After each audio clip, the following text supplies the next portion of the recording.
أعوذ بالله من الشيطان الرجيم. بسم الله الرحمن الرحيم.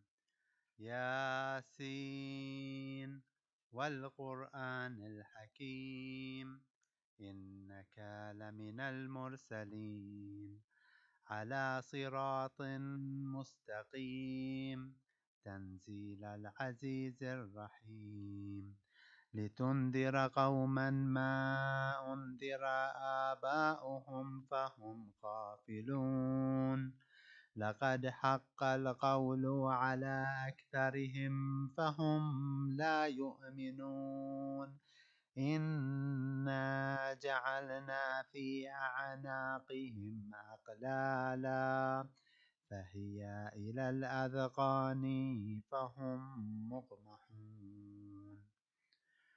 وجعلنا من بين أيديهم سدا ومن خلفهم سدا فأغشيناهم فهم لا يبصرون وسواء عليهم أأنذرتهم أم لم تنذرهم لا يؤمنون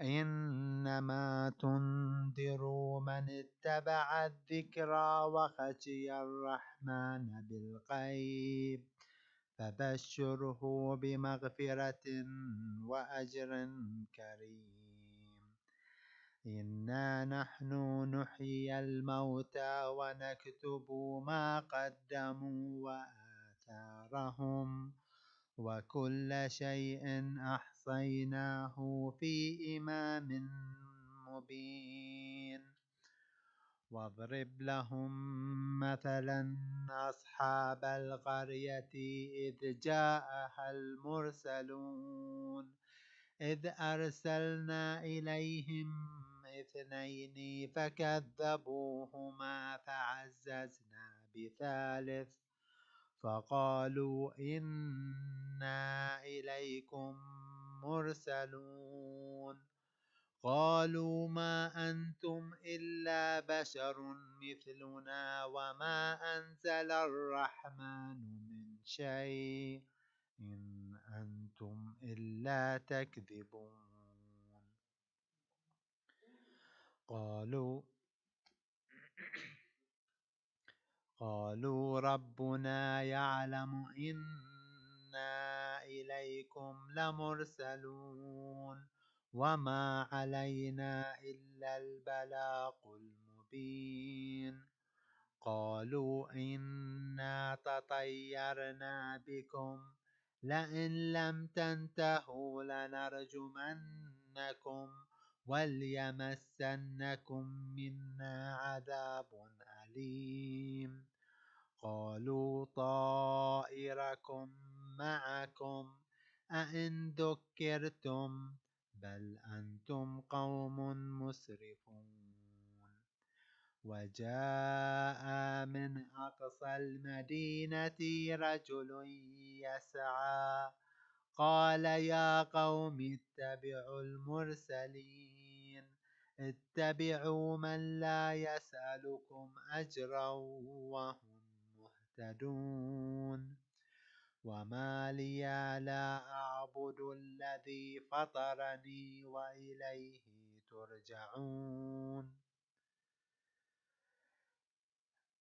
أَإِتَّخِذُوا مِن دُونِهِ آلِهَةً إِن يُرِدْنِ الرَّحْمَنُ بِضُرٍّ لَّا تُغْنِ عَنِّي شَفَاعَتُهُمْ شَيْئًا وَلَا يُنقِذُونِ إِنِّي إِذًا لَّفِي ضَلَالٍ مُّبِينٍ إِنِّي آمَنْتُ بِرَبِّكُمْ فاسمعون قيل ادخل الجنة قال يا ليت قومي يعلمون بما غفر لي ربي وجعلني من المكرمين وما أنزلنا على قومه من بعده من جند من السماء وما كنا منزلين وما كنا منزلين إن كانت إلا صيحة واحدة فإذا هم خامدون يا حسرة على العباد ما يأتيهم من رسول إلا كانوا به يستهزئون ألم يروا كم أهلكنا قبلهم من القرون أنهم إليهم لا يرجعون وإن كل لما جميع لدينا محضرون وآية لهم الأرض الميتة وأحييناها وأخرجنا منها حبا فمنه يأكلون وجعلنا فيها جنات من نخيل وأعناب وفجرنا فيها من العيون ليأكلوا من ثمره وما عملته أيديهم أفلا يشكرون سبحان الذي خلق الأزواج كلها مما تنبت الأرض ومن أنفسهم ومما لا يعلمون وآية لهم الليل نسلخ منه النهار فإذا هم مظلمون والشمس تجري لمستقر لها ذلك تقدير العزيز العليم والقمر قدرناه منازل حتى عاد كالعرجون القديم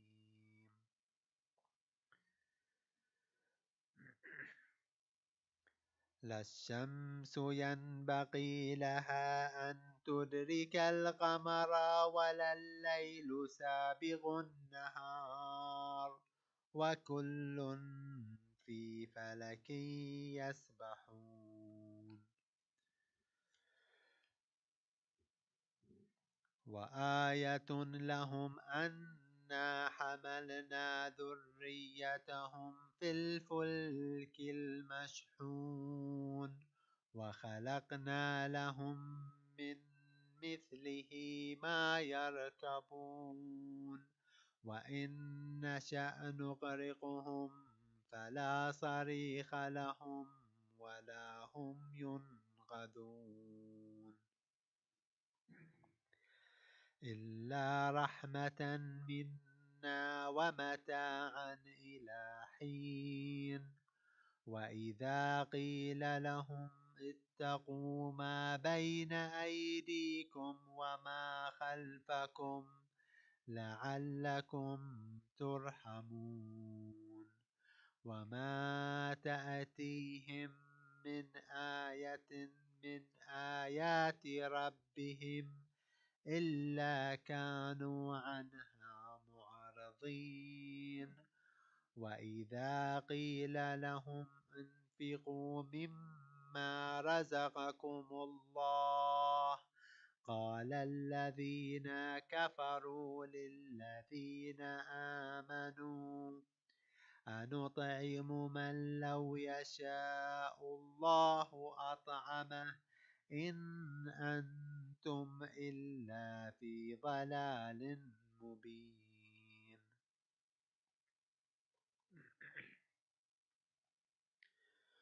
ويقولون متى هذا الوعد إن كنتم صادقين ما ينظرون إلا صيحة واحدة تأخذهم وهم يخصمون فلا يستطيعون توصية ولا إلى أهلهم يرجعون ونفخ في الصور فإذا هم من الأجداث إلى ربهم ينسلون قالوا يا ويلنا من بعثنا من مرقدنا هذا ما وعد الرحمن وصدق المرسلون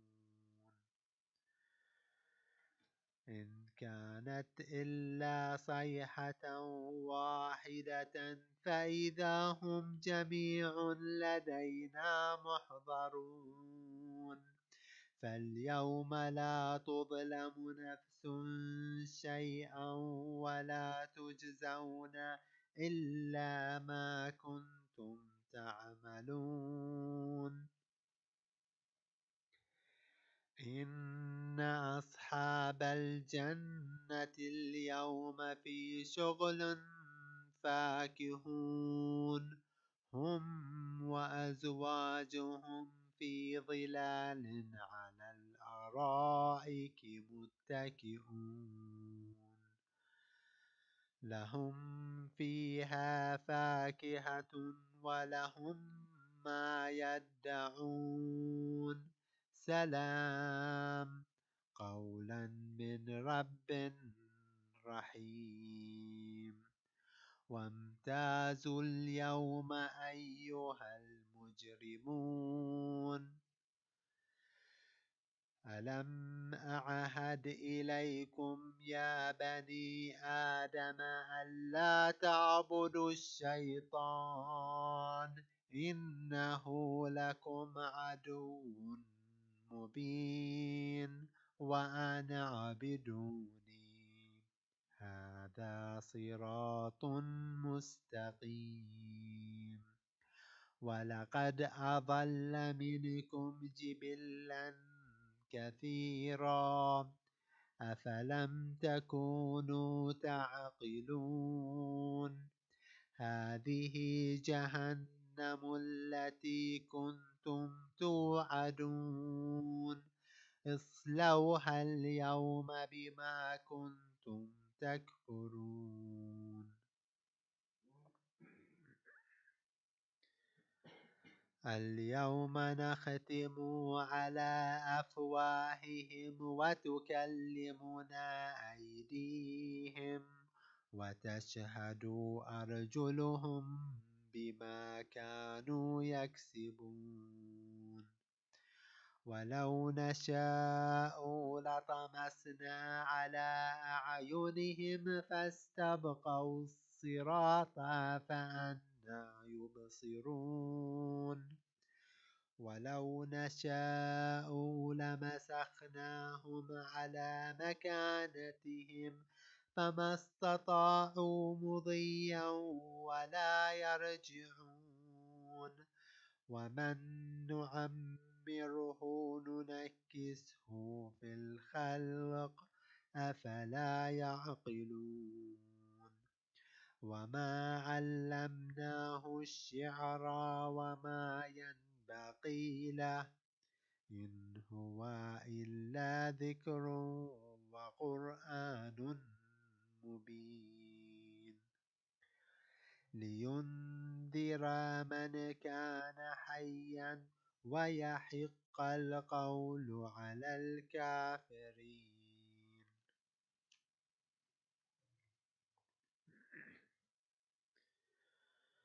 أولم يروا أنا خلقنا لهم مما عملت أيدينا أنعاما فهم لها مالكون وذللناها لهم فمنها ركوبهم ومنها يأكلون ولهم فيها منافع ومشارب أفلا يشكرون واتخذوا من دون دون الله آلهة لعلهم ينصرون لا يستطيعون نصرهم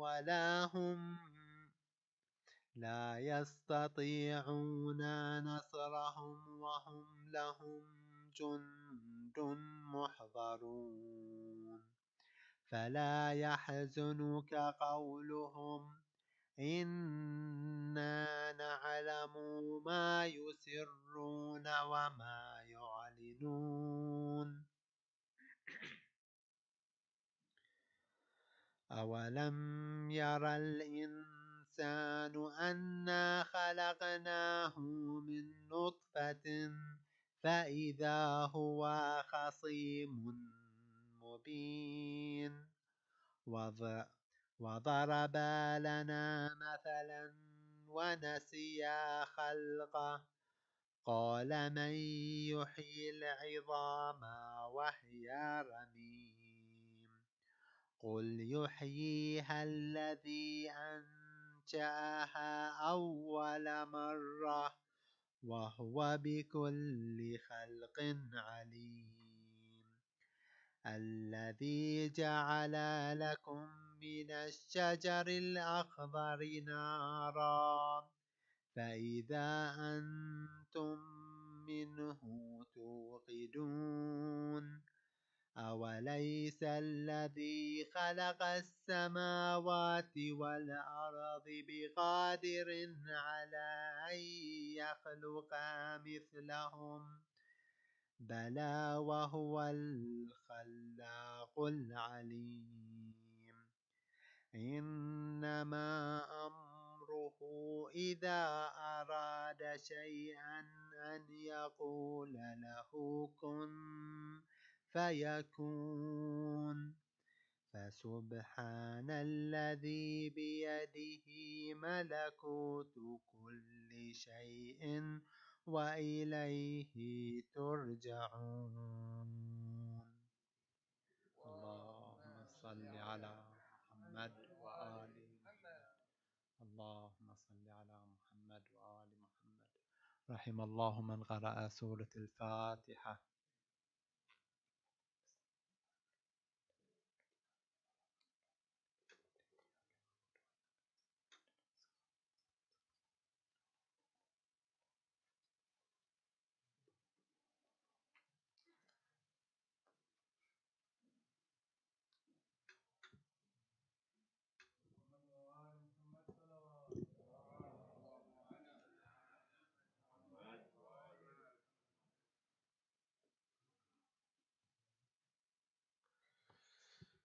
بیوی فاطمہ الزہرا سلام اللہ علیہا بآواز بلند صلوات.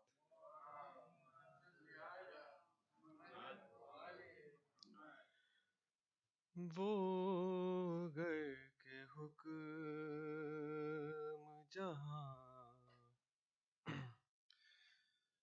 وہ گر کے حکم جہاں فاطمہ کے چلتے ہیں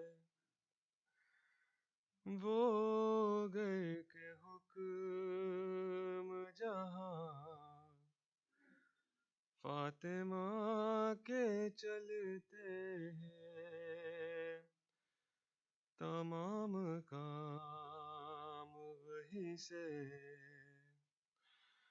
تمام کام وہی سے خدا کے چلتے ہیں وہ گر کے حکم جہاں فاطمہ کے چلتے ہیں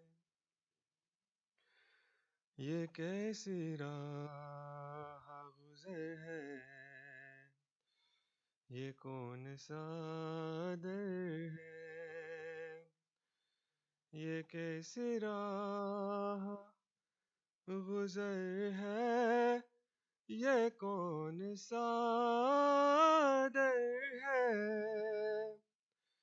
کہ مصطفیٰ بھی یہاں سر جھکا کے چلتے ہیں، وہ گئے کہ حکم جہاں فاطمہ کے چلتے ہیں، جبی پہ فخر سے رومال سیدہ باندھے، جبی پہ فخر سے رومال سیدہ باندھے، امام والوں میں حر مسکرا کے چلتے ہیں، وہ گئے کہ حکم جہاں فاطمہ کے چلتے ہیں،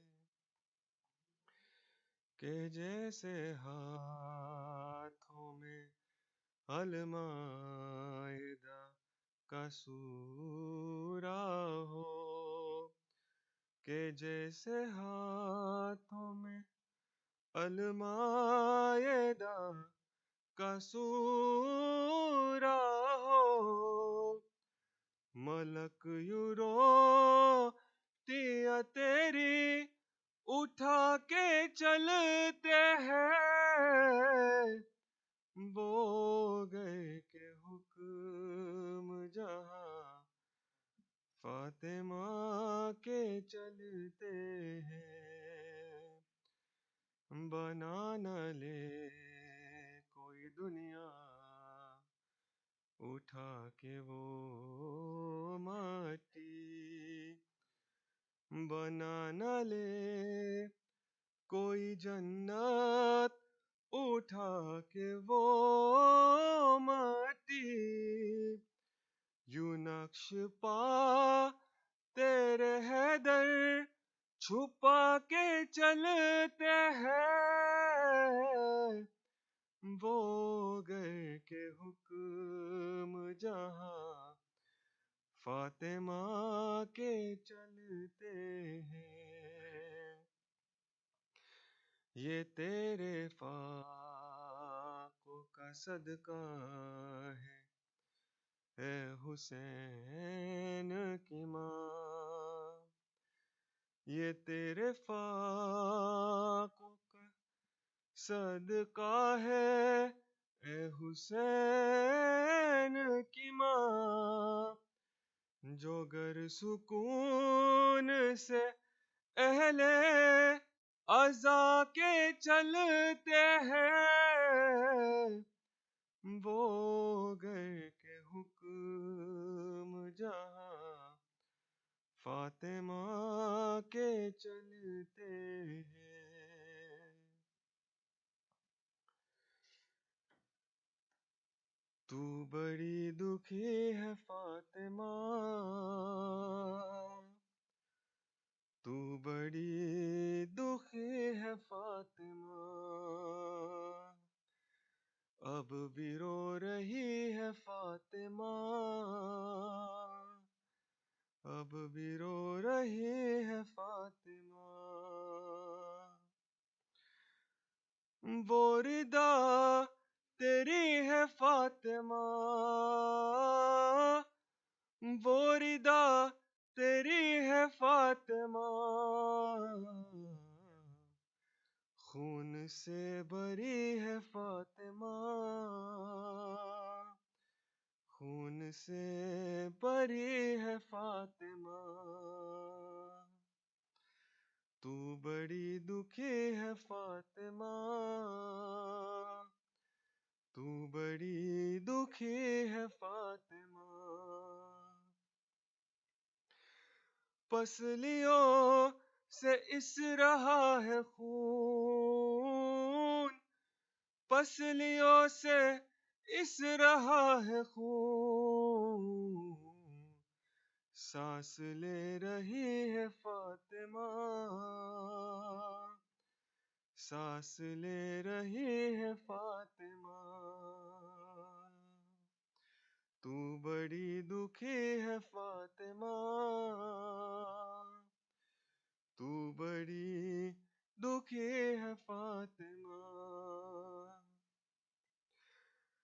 چھپ کے دیکھتے ہیں مرتضی، چھپ کے دیکھتے ہیں مرتضی، چھپ کے رو رہی ہے فاطمہ، چھپ کے رو رہی ہے فاطمہ، اور ٹھوکروں سے مارتے ہو کیوں،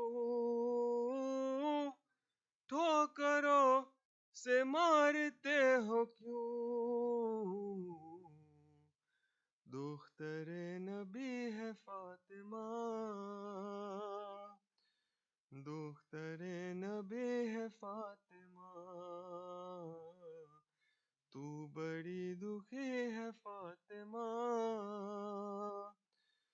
تو بڑی دکھی ہے فاطمہ،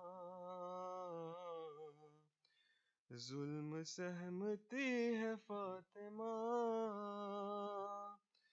ظلم سہمتی ہے فاطمہ، پر محمد و آل محمد صلوات.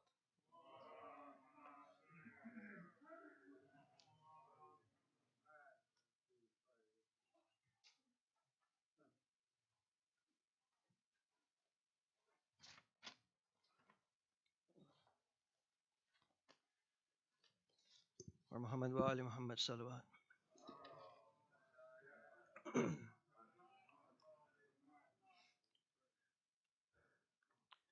سینے میں لیے رنج و علم، کرب و بلا کا، بابا سے ملنے کو چلی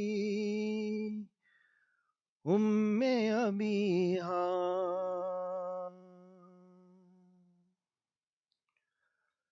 آنکھوں سے لہو بہتا ہے، پہلو ہے شکستہ، یا فاطمہ زہرا، یا ام ابیہا، یا فاطمہ زہرا، پہلو ہے شکستہ، امت نے بہت آپ کو تڑ پایا ہے بی بی، ہر حق کے لیے آپ کو ترسایا ہے بی بی،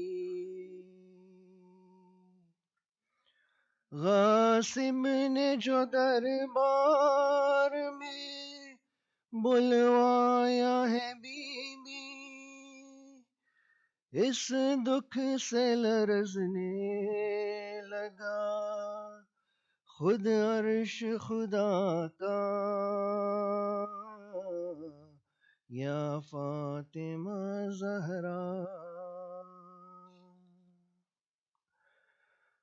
ماں کھانا کھلاتی ہے تو پھر کھاتے ہیں بچے،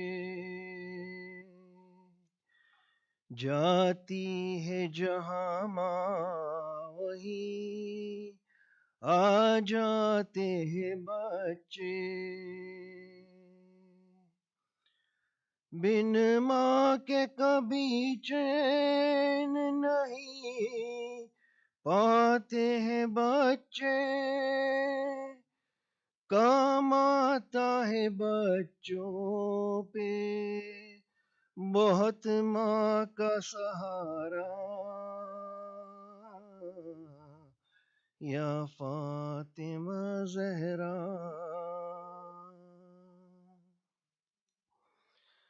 سینے میں ازل سے ہی میرے کرب و بلا ہے، جاتے ہوئے زہرا نے یہ دنیا سے کہا ہے، کیا شام میں ہونا ہے یہ سب مجھ کو پتا ہے، تپتے ہوئے صحرا میں ہے شبیر کا لاشا، یا فاطمہ زہرا، دنیا سے چلی کہتی ہوئی بنت پیمبر، غم کرب و بلا کا ہے لیے یہ دل مضطر، آتا ہے تصور میں میرے شام کا منظر، اللہ رکھے زینب و کلثوم کا پردہ، یا فاطمہ زہرا، یہ کام رہا صدیوں سے بس اہل عزا کا، پیاسوں کے لیے بہتا رہا اشکوں کا دریا، شبیر کا پرسا دیا زہرا کو ہمیشہ، شبیر کو دو مادرے شبیر کا پرسا، یا فاطمہ زہرا،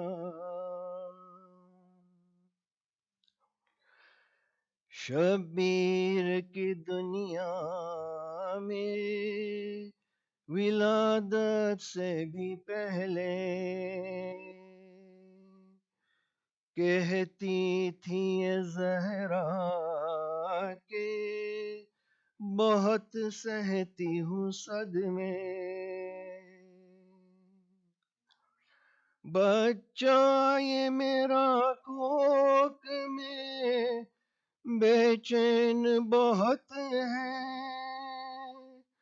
بچہ میرا کہتا ہے کہ اماں میں ہوں پیاسا،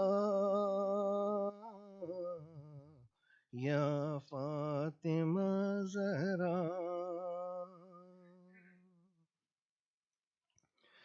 ماؤں سے عزاداروں کی زہرا نے کہا ہے، عاشور کے مقصد کا بھرم تم نے رکھا ہے،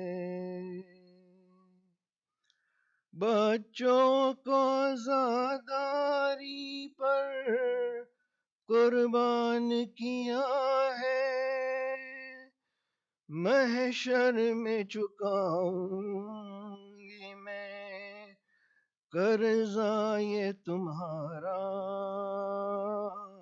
یا فاطمہ زہرا، یا فاطمہ زہرا، یا فاطمہ زہرا، صلی اللہ علیہ محمد وعلی محمد.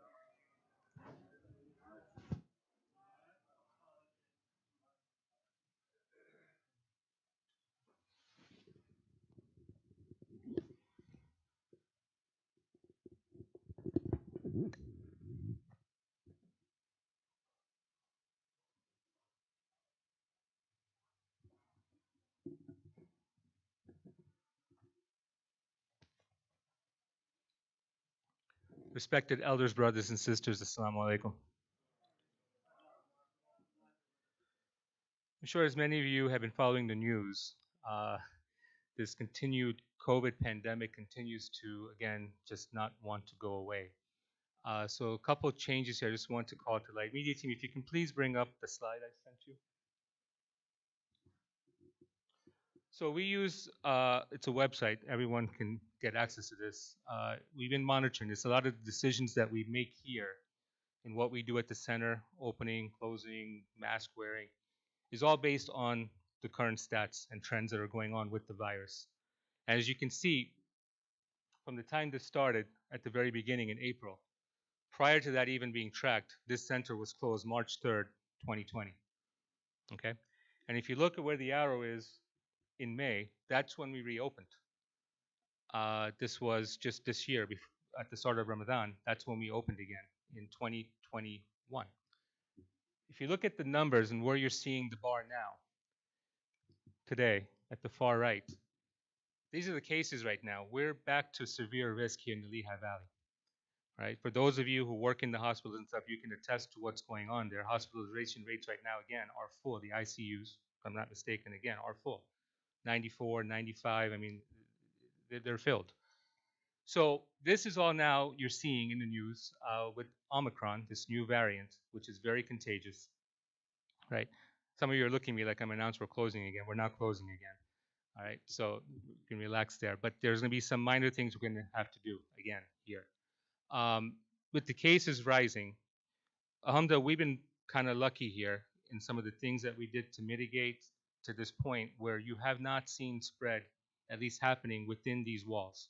Like you didn't come here and got the virus here at the center. Yeah.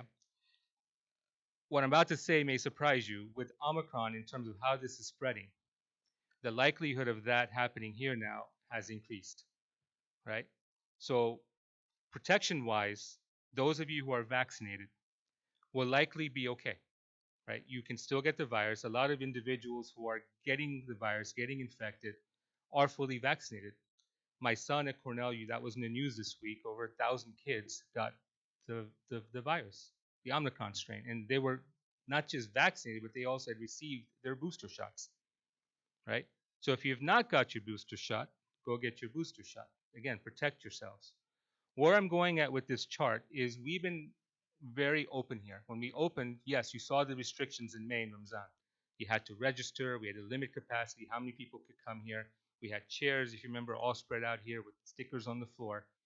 As you saw the numbers come down, we loosened those restrictions here, right? The numbers are going back up, but again, the majority of us, my understanding of this community, just based on how I've talked and got feedback, we're about 92, 93% in that range vaccinated in our community.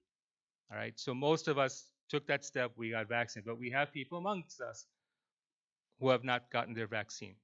And for those of you who have not got your vaccine, we've not said this before, but we're going to say it tonight.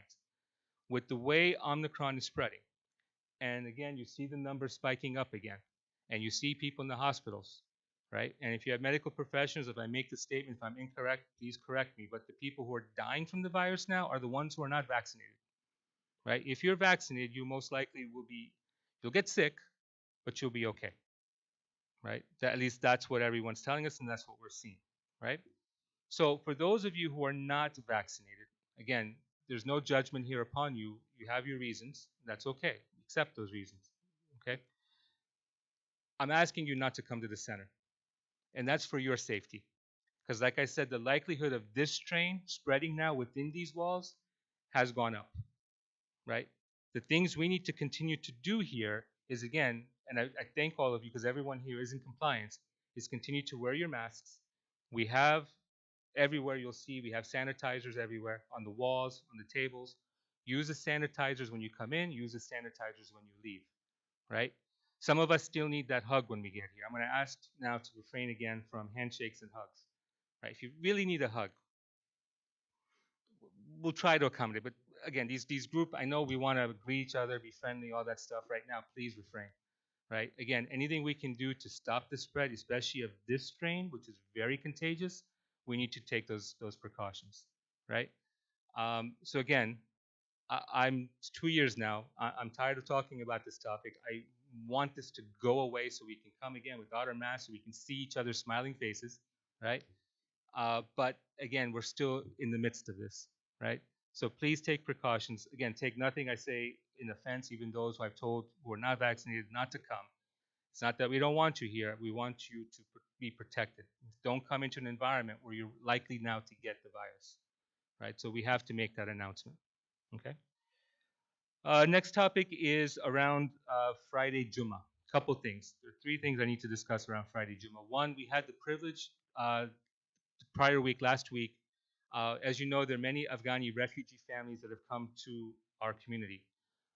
There's about 40 people in total. We were able to take about 20 of them out to dinner last week. We treated them to dinner. We got to sit down with them. We got to talk with them. The entire management committee was present. Understand what their needs are, how we can help them. And again, we're here to support them. Wanted to make them welcome to our community. I know some of them, the ladies, I know had some of the ladies came this past weekend at the ladies program. They had come here to Friday Jummah as well. But here's a challenge for them right now. They don't have vehicles and transportation to get here.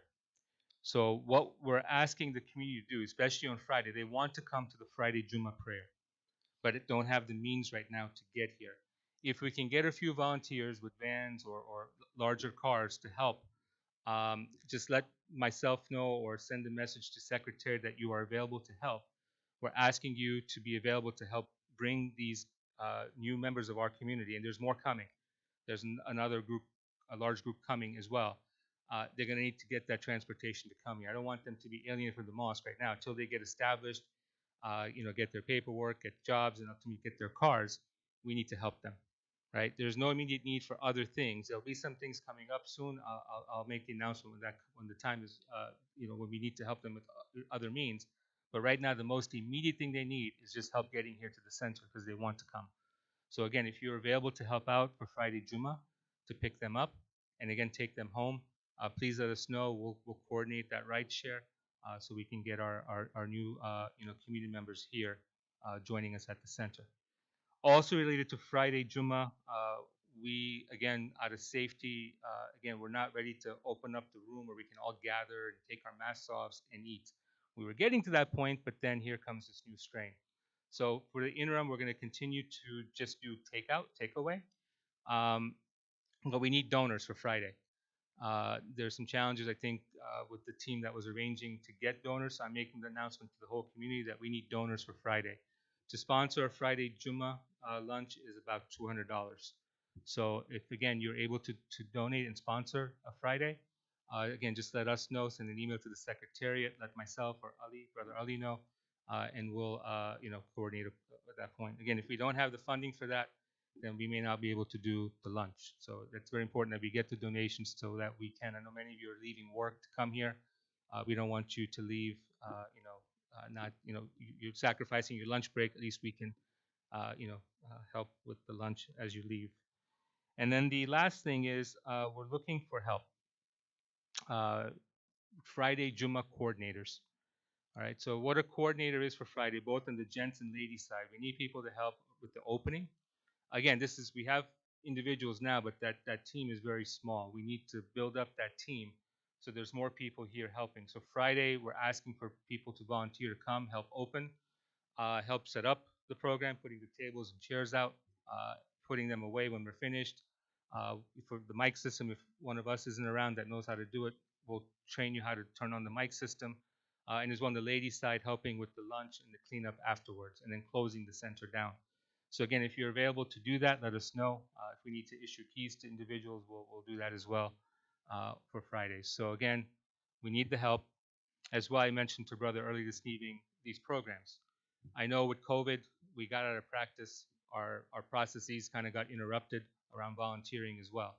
We need help with volunteers. It's the same 2 or 3 of us every event, which is fine, right? But we need more help. This community is strong. It's healthy. We have a lot of people here that can help out.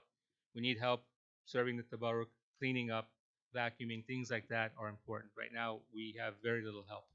So again, this is not my center. This is not my cause. This is our cause together collectively. We're all responsible to make sure this center runs and these things are taken care of.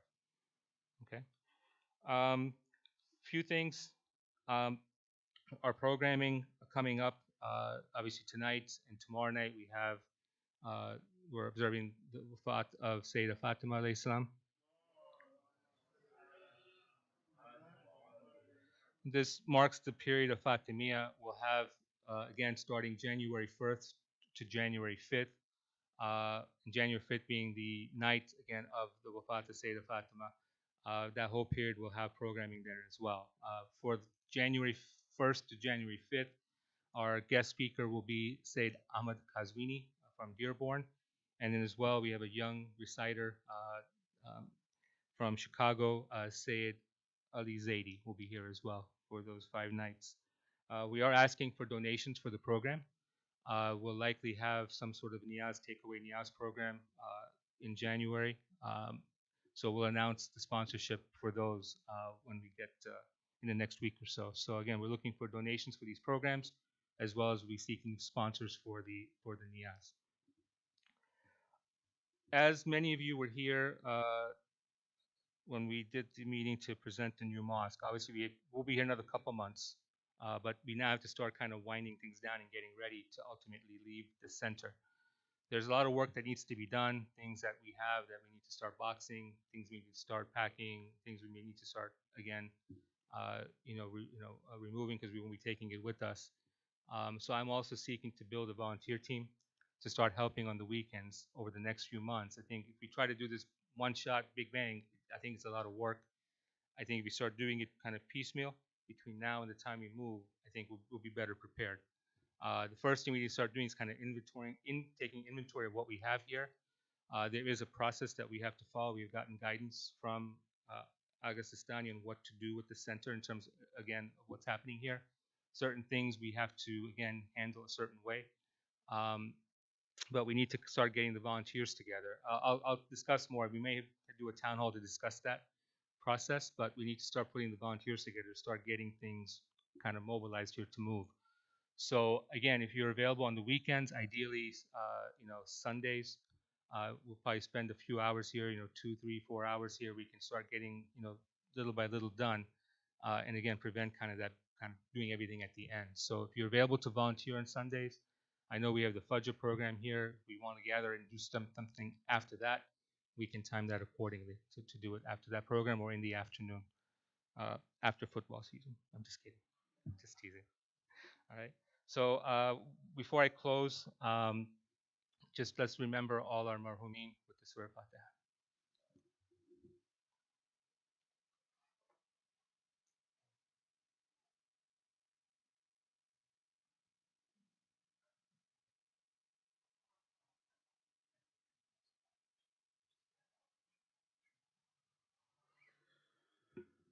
It is already said 5 times, I am Ajibu, for those who are sick, for the safety of Muslims, for the safety of holy places, and all those in need of du'as. Bismillahir Rahmanir Rahim. أما يجيب المضطر إذا دعاه ويكشف السوء أما يجيب المضطر إذا دعاه ويكشف السوء أما يجيب المضطر إذا دعاه ويكشف السوء أما يجيب المضطر إذا دعاه ويكشف السوء أما يجيب المضطر إذا دعاه ويكشف السوء اللهم صل على Muhammad wa ali Muhammad. I would like to apologize for the slight delay. Inshallah, our speaker said Bakir Imrani should be just coming in. He used to be very near to us, but today he had to drive over 2 hours. And when you drive, you never know what's going to happen. But inshallah, he's here and he'll momentarily be here. محمد وآل محمد صلوات ما صل على محمد وآل محمد. While we wait, we could recite dua first. اللهم صل على محمد وآل محمد. بسم الله الرحمن الرحيم.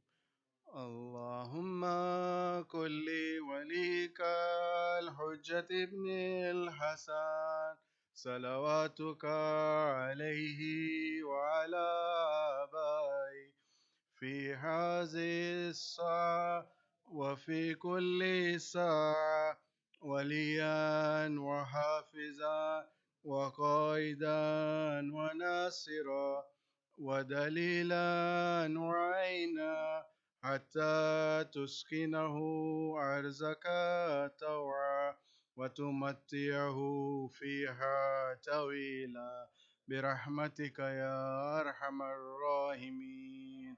اللهم صل على محمد وآل محمد. كل أرواح المؤمنين والمؤمنات. سورة المباركة الفاتحة.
Inshallah, will be starting about 3-4 minutes, inshallah.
Brother requested that he could read a dua for us, inshallah. And the Sheikh is already out. He is coming in, inshallah. Brother Haider.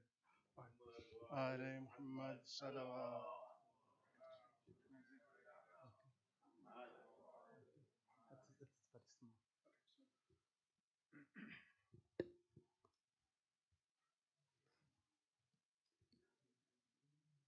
بسم الله الرحمن الرحيم.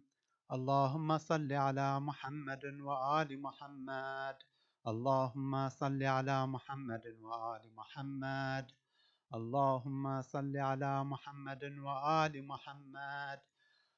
إلهي عظم البلاء وبرح الخفاء وانكشف الغطاء وانقطع الرجاء وضاقت الأرض ومنعت السماء وأنت المستعان وإليك المشتكى وعليك المعول في الشدة والرخاء.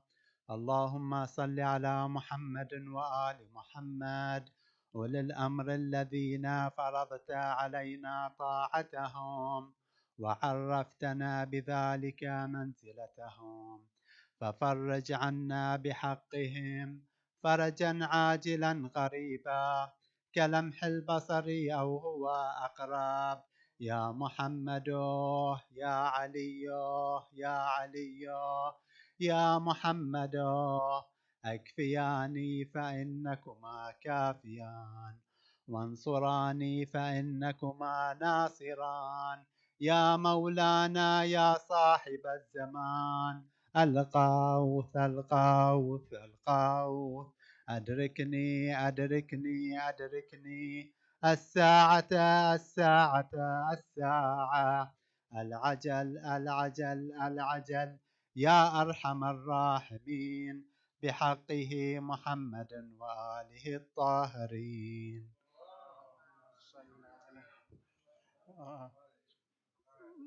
بر حبیب خدا ختم الانبیا محمد و آل محمد صلوات.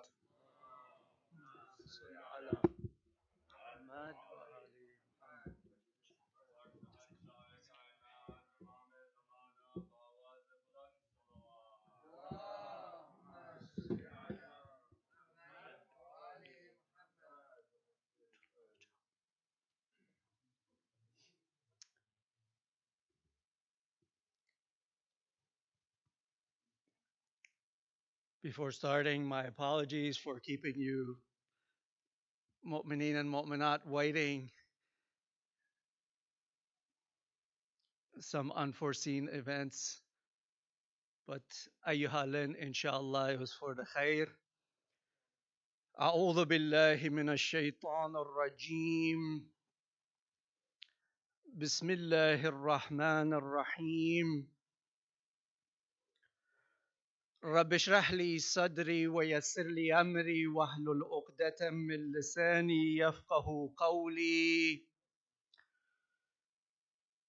الحمد لله رب العالمين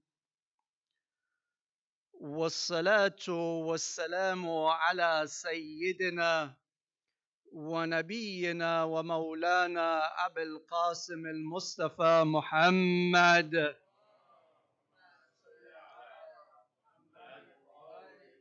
وعلى آله الطيبين الطاهرين المعصومين،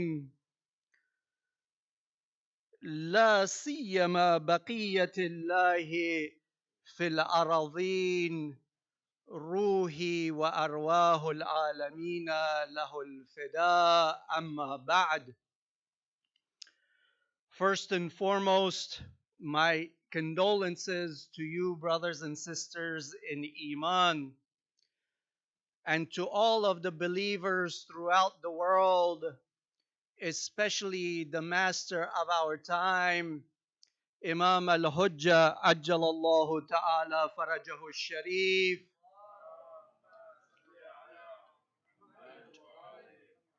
on these nights of the martyrdom of Sayyida Zahra Salamullahu Alayha.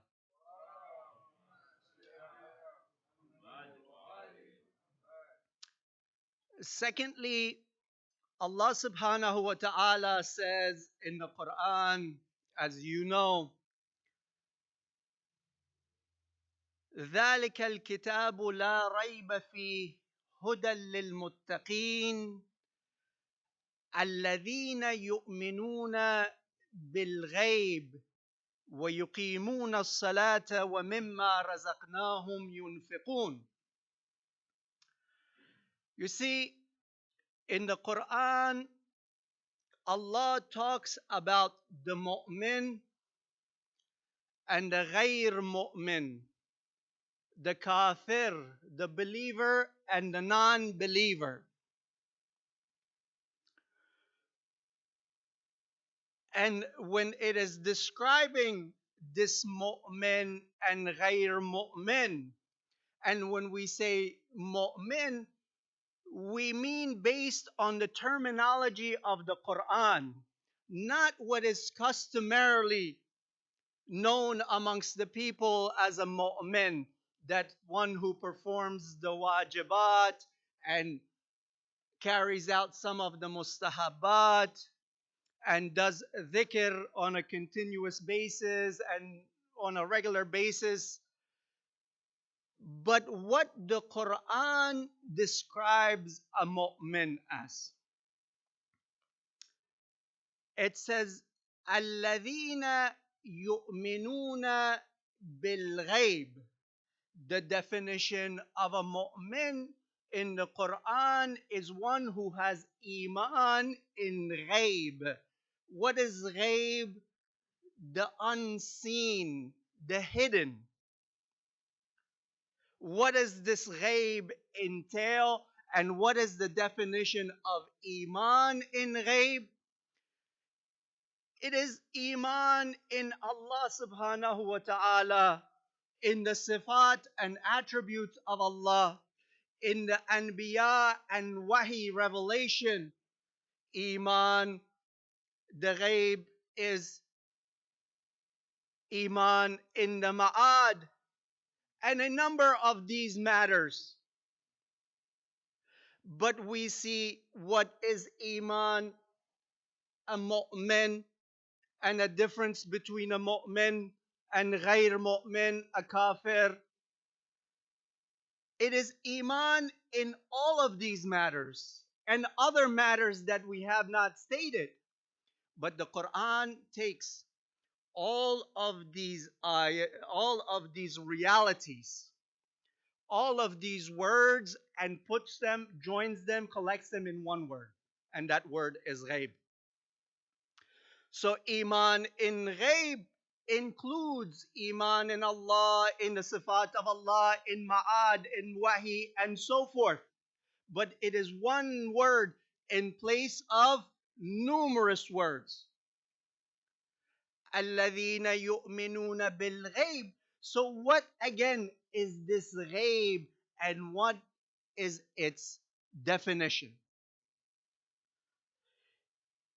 Is ghaib the hidden, the unseen,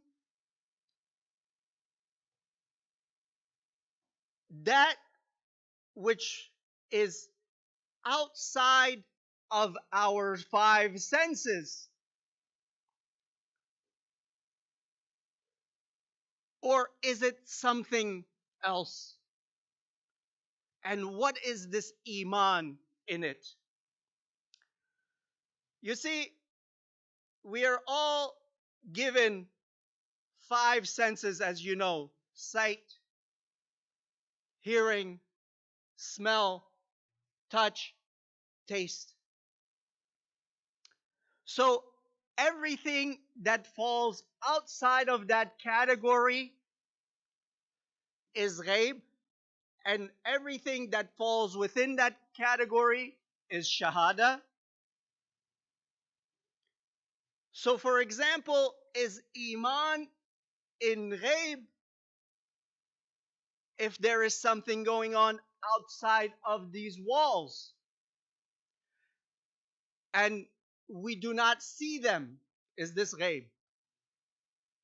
If you dig into this ground and there are many minerals and realities underneath it, Is that ghaib?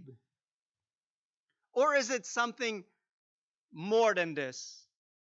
Is the events that took place prior to us in history, is that ghaib? And should we have iman in these matters? When we look at these things, we see that none of those fall into the category of ghaib. So therefore, it's something different. We still haven't answered our question. What is ghaib and what is iman in ghaib? That which took place in the past, or even that which we may take place in the future, is hidden from us. That which takes place outside of these walls is hidden from us. That which is under this earth that we stand and sit on is hidden from us. The events of tomorrow are hidden from us. But we have the ability to understand these things, to sense these things, even if it is not at this time, but in the future. The events of tomorrow will become clear to us tomorrow. They will no longer be hidden from us. When we go outside of these walls, we will know what conversation was taking place. It will no longer be hidden from us. When we dig into this earth, they will become clear to us. They will no longer be ghaib from us. So what is this ghaib? We stated that Allah has created us with these senses, these hawasul khamsa, these 5 senses that everyone agrees upon.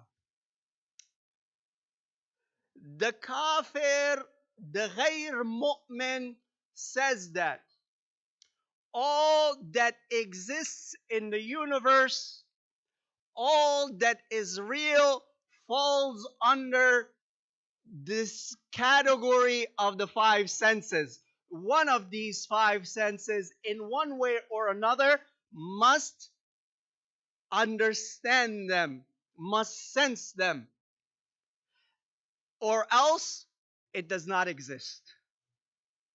And this is one of the greatest dangers of humanity, that humanity, the human being, has come to that stage where it denies realities that are outside of these, and we have even given it the form of science today. And this is one of the biggest arguments that is used against the existence of even Allah subhanahu wa ta'ala. That if God existed, why can I not see him? We imagine that the reality, the true reality, which is Allah, is something that can be contained within these 5 senses. This is something that the insan shares with all haywan, all of the animals. At times, rather, in most situations, the 5 senses of the animals are much more powerful, much greater than the insan in one form or another, in one creature or another. So to take this power of sense, physical sense, which is very important. Allah has given us these so that we can live in the material and physical world, and we can benefit from the material and the physical world, and we can use that for our growth, both materially as well as spiritually, both worldly and hereafterly. But limiting them, or limiting our understanding based on these things, is what the Quran calls ghayr mu'min. This is what the Quran calls as kafir.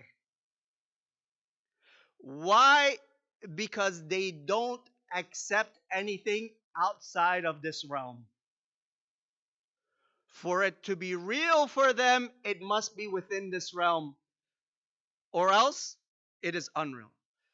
But the one who understands that there are realities, countless realities that fall outside of this realm of the five senses is something that exists. It is true, and they have, or he has, she has iman in it. This is alladina yu'minuna bil ghayb.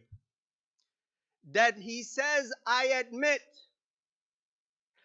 I cannot fathom and sense all realities with my five senses. There are other realities outside of this.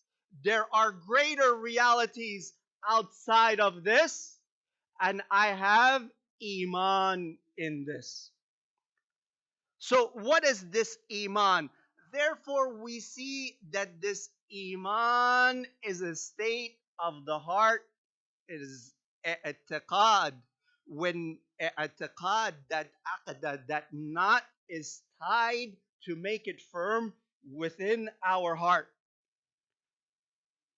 Allah subhanahu wa ta'ala says in the Quran, قالت الأعراب آمنا قل لم تؤمنوا ولكن قولوا أسلمنا ولما يدخل الإيمان في قلوبكم.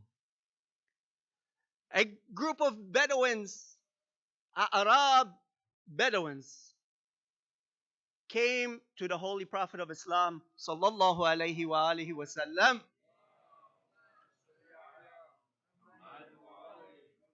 and said to him, Ya Rasulullah, we have iman. Allah commanded his messenger to say to them, no, you do not have iman. Say that we have surrendered, we are Muslim. But iman has yet to infiltrate your hearts. Iman has yet to enter your hearts. Lamma, it can happen in the future, or it can't happen in the future as well. Say you are Muslim. Meaning what? That you give the shahadatain. Ashhadu an la ilaha illallah wa ashhadu anna Muhammadan Rasulullah. And you are a Muslim. All of the benefits of being a Muslim apply to you.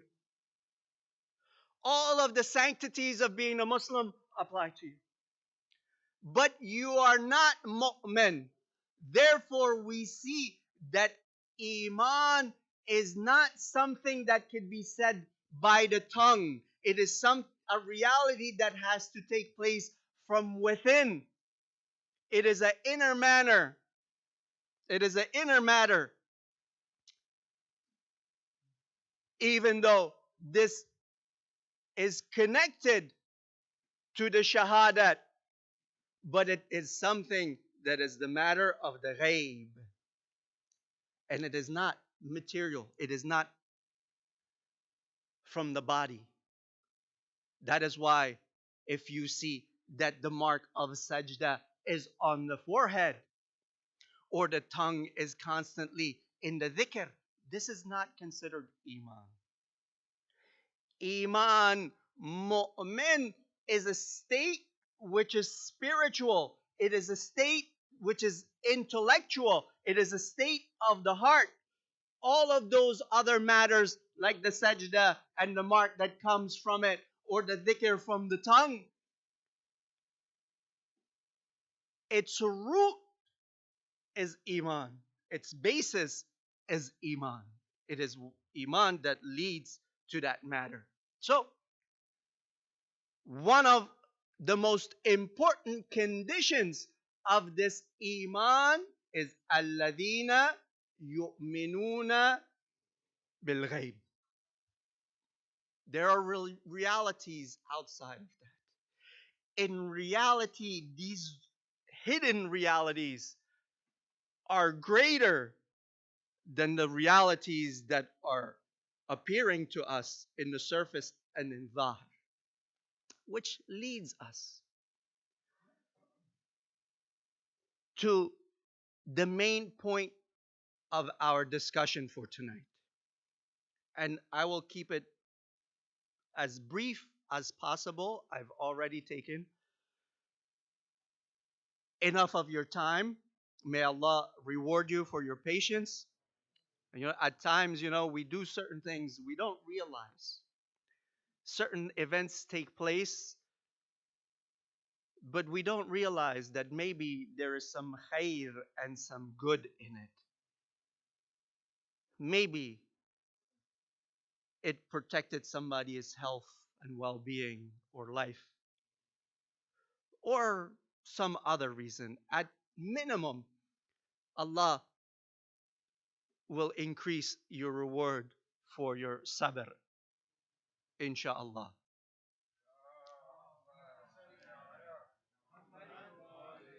So all of that was a prerequisite and a muqaddimah for this point,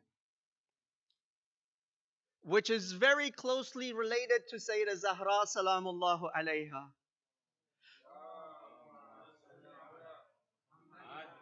Her history and even contemporary events related to her as well, if we pay attention to these matters. You see, insan, the human being, we can reach that place where what is important and significant to us is what is apparent to us, the zahir, the superficial. If we know something, or something is well known, or someone is famous, then that thing has value to us. That person is important to us. But if they are hidden, unfortunately, we don't give them the same type of attention. And we don't give them the attention and significance that they deserve, that they command. For example, if we see that a certain scholar, lecturer, personality, muttaqi and believer, and arif is famous, we pay attention to that individual. We take their words very seriously. We believe for them to be the example of ilm, taqwa, irfan, and the like. But if someone is unknown or less known, we don't give that person the same type of importance. Or when it comes to certain books and sources of knowledge, if we are aware of them, we give them importance. But if we're unaware of them, we act like they don't even exist. They have no value. If they're well known, we put it on top. Less known, we disregard them. Unfortunately, at times, we disregard them completely. But the mu'min, the intelligent person, the one who has iman in ghaib, understands that with these realities that are also ever present before us, next to them there are other realities, many of which are greater and more important, more significant, that require more of our time, more of our attention. And these realities we have to consider. We have to, this type of mu'min says to himself, says to herself, I have to lead my life where I am in constant search for those matters rather than ignoring them because they're already not well known to me or to my community or to the world at whole. We see this example being taught over and over again in the life of the Holy Prophet of Islam and the teachings of Islam.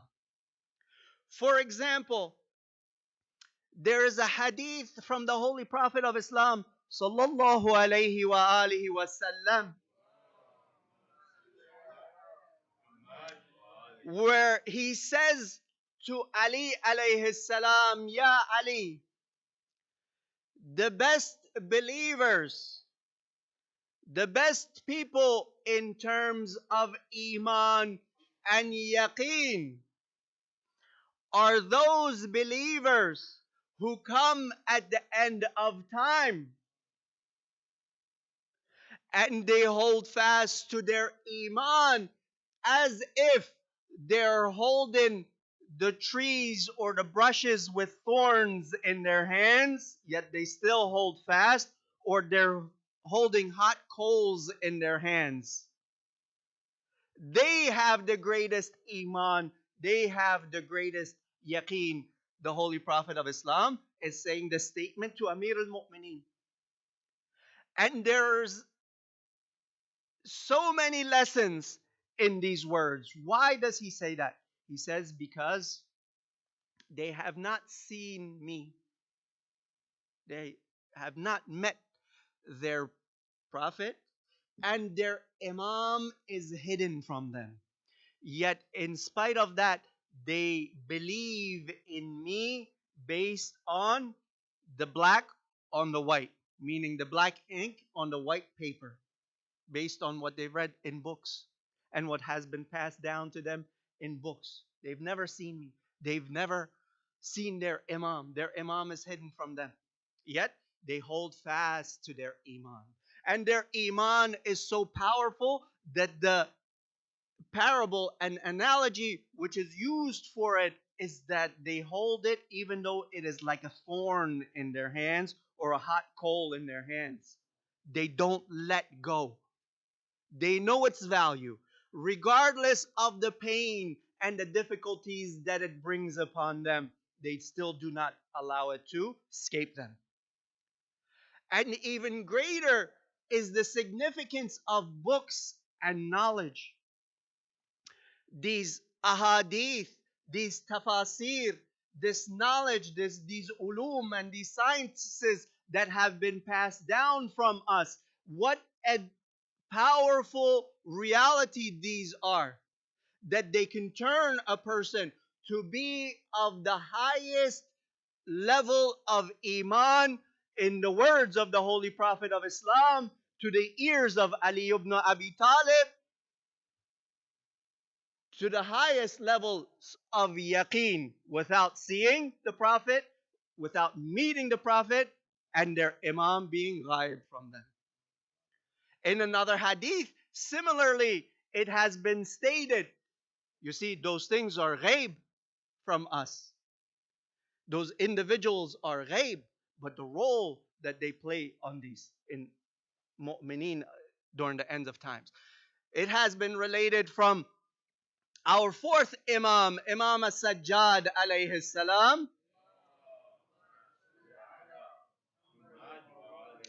that he says their reward of these believers at the end of time who have not met the Prophet, or their Imam is hidden, is 1,000 times greater than the shuhada of Badr and Uhud. 1,000 times greater reward and ajr because of their iman in ghaib, their understanding of this reality of ghaib. Everything doesn't have to be like today with social media and the other types of outlets, that we give importance to what is well known, what is famous, what is out there on the surface. No, Allah is the Lord of what is on the surface, and He is the Lord of what is in the depths and hidden. He's the Lord of Shahada, and He's the Lord of Ghaib. Alimul Ghaibi wa Shahada wa huwa ar-Rahmanur Rahim. Allah is the Lord of all of these realities. To the point that in another hadith from the Holy Prophet of Islam, these individuals have been called the brothers. He says to Allah that give me the tawfiq, the opportunity to meet my brothers. The companion said, are we not your brothers? He said, no, you're my ashab. My brothers come at the end of times. They believe in me without seeing me. And if what was to befall one of them, that befell one of them, was to befall one of you, you could not face it like they do. The reality is that when we see this, we understand the role of Sayyidah Zahra salamullah.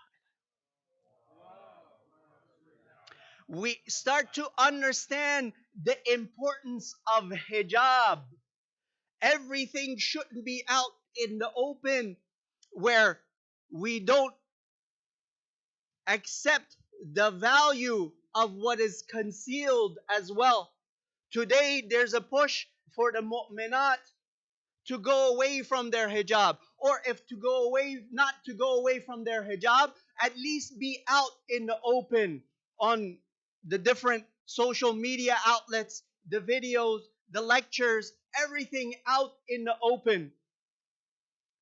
Or for the mu'mineen to always be out, to bring their name out, the reputation, to grow their product, to increase their publicity, to become more well known, to get more likes, to get more followers, to get more subscribers, and so forth, to be out. Today's world is pushing us towards these matters. But when we go back to the Quran, we see that, yes, these things have an importance to a certain degree, but their opposite may be even more important. Not to chase after those names and those likes and those followers and those subscribers, and to be able to stand on the TV screen, in the movie screen, on the apps and different matters that the social media outlets, and to always be out in public like everyone else does that. No, the message of Islam is different. Just because it's out in the open doesn't mean that its impact is more than what is hidden and concealed. It doesn't have to be well known for it to be beneficial. Many things that are concealed and hidden and behind hijab are very important as well. Sayyidah Zahra salamullahu alayha, when did she stand in the front? Except when it was a time that they were madloom. When the right of Amir al-Mu'mineen alayhi salam was usurped from him, it was her responsibility and the responsibility of every mu'min on the face of the earth to stand up and call for it back. But only she did so. Out of the hundreds of thousands, she fulfilled that wajib. But other than that, we do not need a description of her. We do not need a picture of her. We do not need any other type of matter that allows us to see or sense her with one of these senses. Her position, her status, her influence, and her impact is greatest behind that hijab that she so perfectly manifested in her short life in this world. Some might claim, Sayyid, how about Sayyidah Zainab in Karbala, after Karbala, in Kufa, in Sham? She stood up, she gave lectures, she gave admonishments. She was in the forefront, in the forefront. And many use this as an excuse to take away from the values of Islam and to bring the women folk up in the forefront. Now, I don't want to say that without proper hijab and things, these things are not permissible. Of course, with the condition of proper hijab, but it's the mentality that has overtaken us in this present day that we need to question. Why is it? You see, if you study the history of Hollywood, you will see that it is rooted in racism, amongst other ills and evils. And when they see a group of people based on their color or their religion beneath them, of course, their plots of their movies and their shows and so forth goes into describing them as lesser and themselves as greater. And this changes over time. But one of the things that you will see little by little when they try to accept others or others try to force them to accept them as equals, who do they put out in the forefront amongst those groups? Always you see that the roles of the women of that group are greater than the roles of the men. They know this. This is shaitan. They know that in order to destroy any community, first you corrupt their women who are their mothers. Then you will corrupt that community. I don't want to say any examples, but if you look into it, the different races that are out there, the different religions and ethnicities that are out there, and if you look at their corruption over time, this is one of the means that they use in this tactic. The fabric of the family, they are trying to destroy it by indirectly attacking the status of hijab. Again, hijab is not just the covering, it's a way of life, and they're attacking the way of life. Even if they promote the signs of this way of life, which is that scarf or that niqab or and so forth. Even if they promote that, you might say, I saw a show that they had, for example, a Muslim and she was wearing a hijab. Of course, that actor may not be a Muslim, but she was playing a. You see, the iman is not physical and bodily, that iman is inner. They may promote those signs of iman while at the same time destroying the iman itself.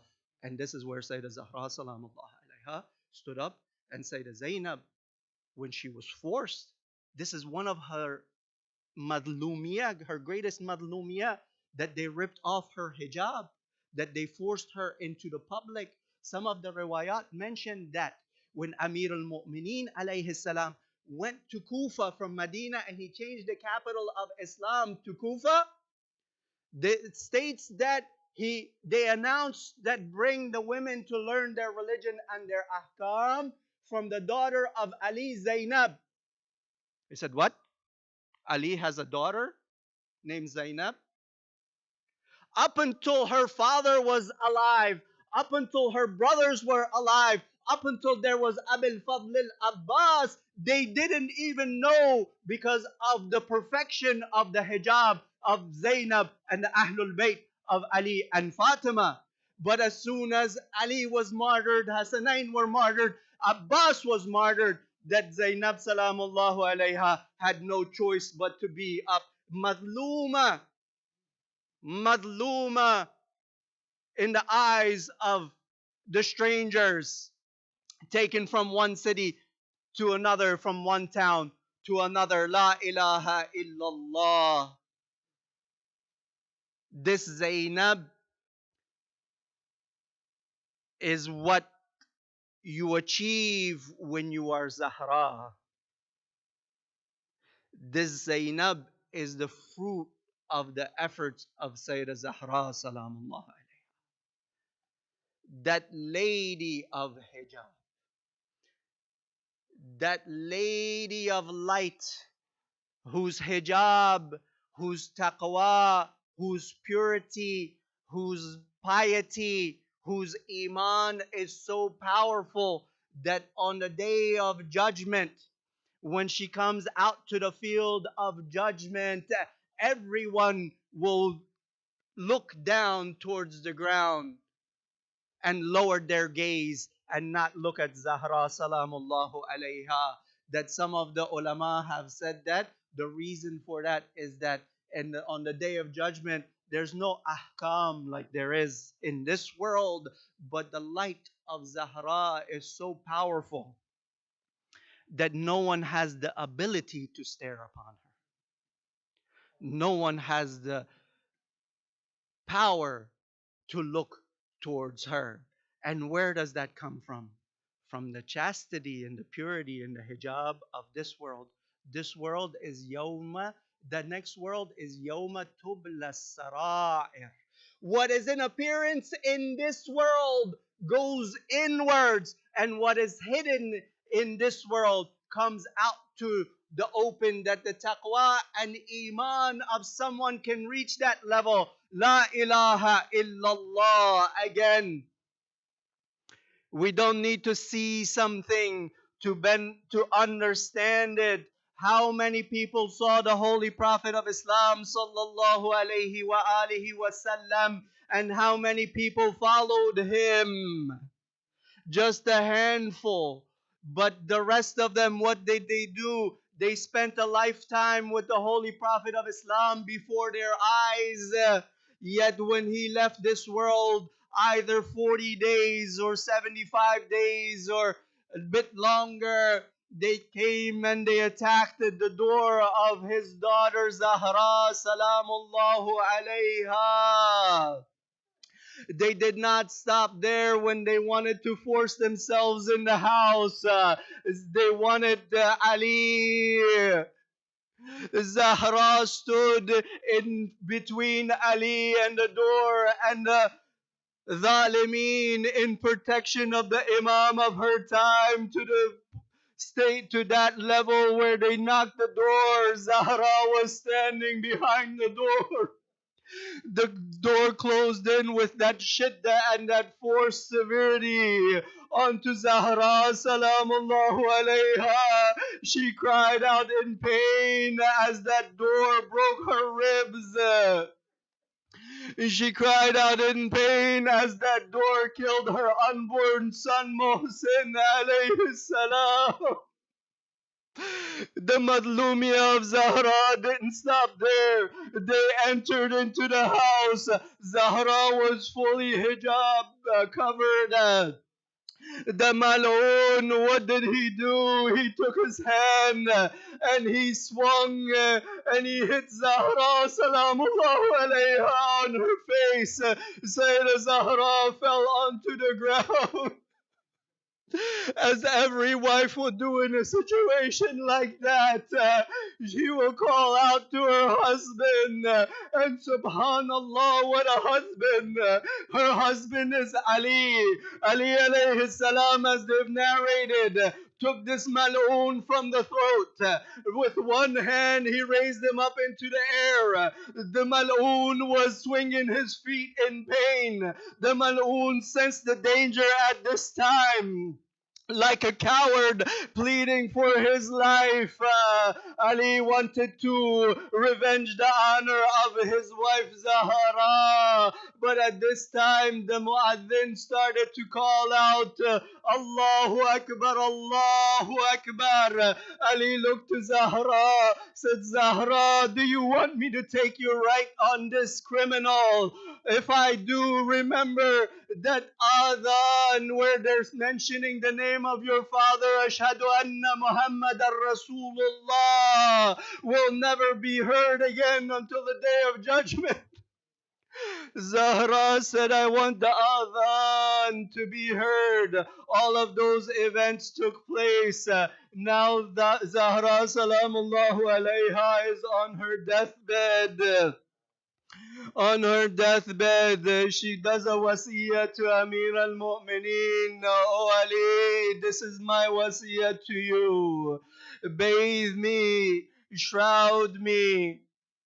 When you bury me, pray yourself over my body. But when you bury me under the darkness of the night. I don't want those people who harmed me to come and pray over my body. Ali is doing the ghusl of Zahra. They've narrated that Ali stopped for a moment. He put his head against the wall and he started to cry loud. They asked him, Ya Amir al-Mu'mineen, those few people from the Bani Hashim that were helping Ali alayhi salam. Ali said that I had never seen this bruise and wound before. While Zahra was alive, now I'm seeing it where she has left this world. Ali took care of the rights of Zahra. He went to bury her. And La ilaha illallah, even the grave of Zahra is ghaib and hidden. He dug 40 graves in Jannatul Baqi. And either he buried her in Baqi or in their house or between the maqam and the mimbar. But Zahra's grave is hidden. It is ghaib. But when he did to go bury her, Ali did something which is not recommended in Islam. When he was taking her to bury her from the graveyard, Ali stopped. He performed 2 rakat prayer. Ya Ali, as the riwayat mentioned, why have you done this? Because the musibah of Zahra salamullahu alayha was so grave that Ali needed the strength from Allah subhanahu wa ta'ala. لا حول ولا قوة إلا بالله العلي العظيم إنا لله وإنا إليه راجعون. Keeping your hawa'ij in mind, that of our brothers and sisters in Islam, those who are suffering from illnesses and other matters, those who are marhum, the protection of our iman, especially the iman of our children, for the increase of our love for Ahlul Bayt and our ma'rifah of Zahra wa abiha wa ba'liha wa baniha wa sirrin mustawda'in fiha. From the depths of your hearts, let us recite this blessed ayah. Bismillahir Rahmanir Rahim. أَمَّن يُجِيبُ الْمُضْطَرَّ إِذَا دَعَاهُ وَيَكْشِفُ السُّوءَ أَمَّن يُجِيبُ الْمُضْطَرَّ إِذَا دَعَاهُ وَيَكْشِفُ السُّوءَ أَمَّن يُجِيبُ الْمُضْطَرَّ إِذَا دَعَاهُ وَيَكْشِفُ السُّوءَ أَمَّن يُجِيبُ الْمُضْطَرَّ إِذَا دَعَاهُ وَيَكْشِفُ السُّوءَ أَمَّن يُجِيبُ الْمُضْطَرَّ إِذَا دَعَاهُ وَيَكْشِفُ السُّوءَ. Ya Allah, our most important dua. Allahumma ajjil لوليك الفرج يا حسين. يا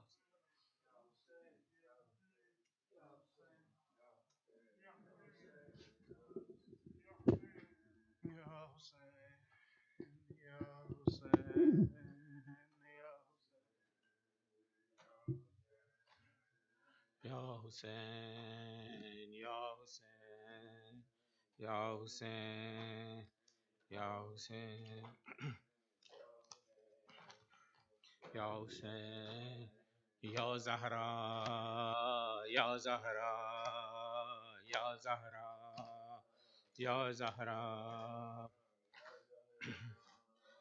पहलू भी शिकस्ता है, तुरबत भी शिकस्ता है, भी शिकस्ता है, तुरबत भी शिकस्ता है, पहलू भी शिकस्ता है, तुरबत भी शिकस्ता है. क्या हाल ये उम्मत ने, क्या हाल ये उम्मत ने ज़हरा का बनाया है. पहलू भी है, तुरबत भी शिकस्ता है, पहलू तुरबत भी. खातून कोई ऐसी यूं चूर नहीं देखी, ایسی کوئی دنیا میں مستور نہیں دیکھی، 18 برس میں ہی لگتی جو ضعیفہ ہے، پہلو بھی شکستہ ہے، تربت بھی شکستہ ہے،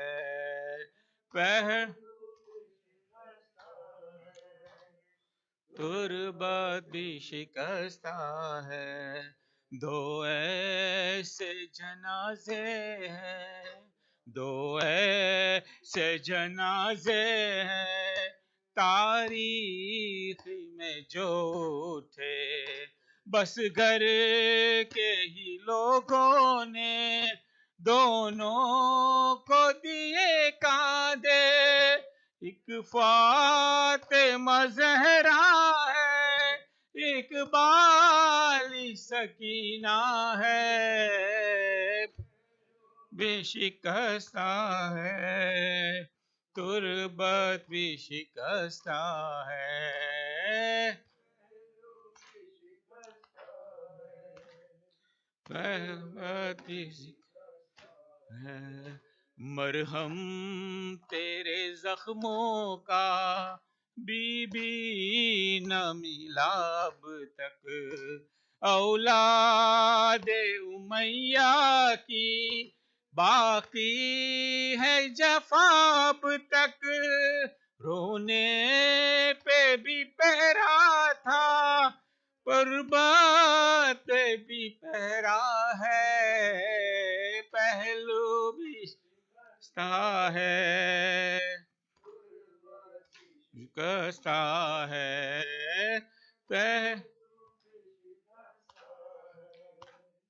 تربت کی شکستہ ہے، حسرت ہے یہی مولا، حسرت ہے یہی مولا، مومن کے بھی سینے میں آ پائے تو ہو ماتم، جی بر کے مدینے میں ہر ماتم سینے پر لکھا یہ عریضہ ہے، لوگ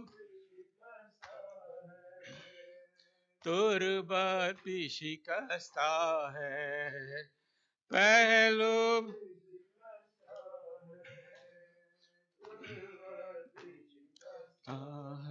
تجھ کو امت نے یوں ستایا ہے، تجھ کو نے یوں ستایا ہے، مرگ محسن پہ بھی رلایا ہے، مرگ محسن بھی رلایا ہے، تجھ کو بابا کے بعد امت نے آئے دربار میں بلایا ہے، زہرا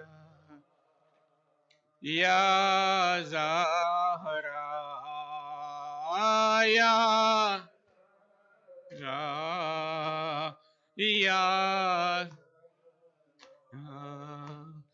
فرش مجلس میں اور مصلی پر، فرش مجلس اور مصلی پر ہر جواں کہہ رہا ہے رو رو کر، ہر جواں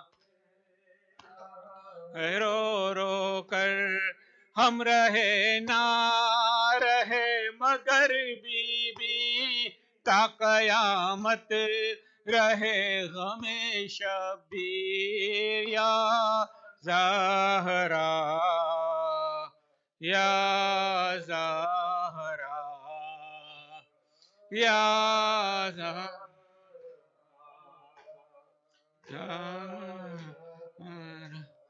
زہرا و زہرا فاطمہ زہرا، راو زہر فاطمہ زہرا بنت محمد، فاطمہ زہرا، زہرا فاطمہ زہرا، ہے عرض بکی وہ غم کی زمیں، وہ حال تباہی وہ غم کی گھڑی،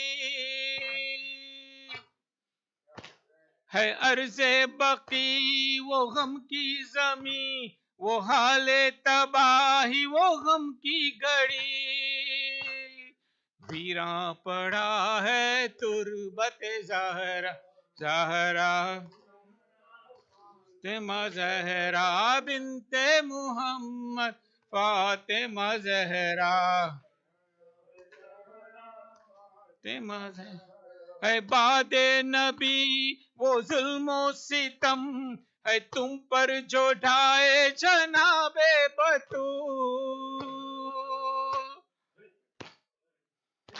ہے باد نبی وہ ظلم و ستم، ہے تم پر جو ڈھائے جناب بطول، در کو گرایا آگ جلایا، زہرا و زہر فاطمہ زہرا بنت محمد، فاطمہ زہر، زہرا و زہر فاطمہ. الفاتحة.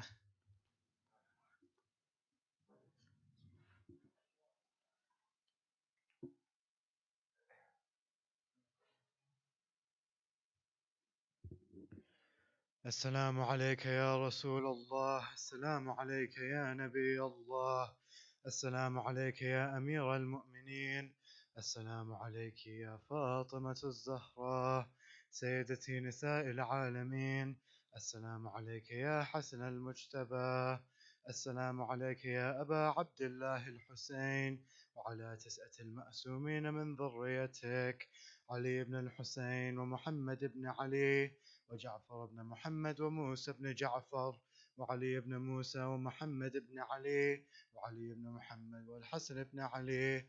السلام عليك يا صاحب الأسر والزمان، سيدي الأمان الأمان الأمان من فتنة الزمان.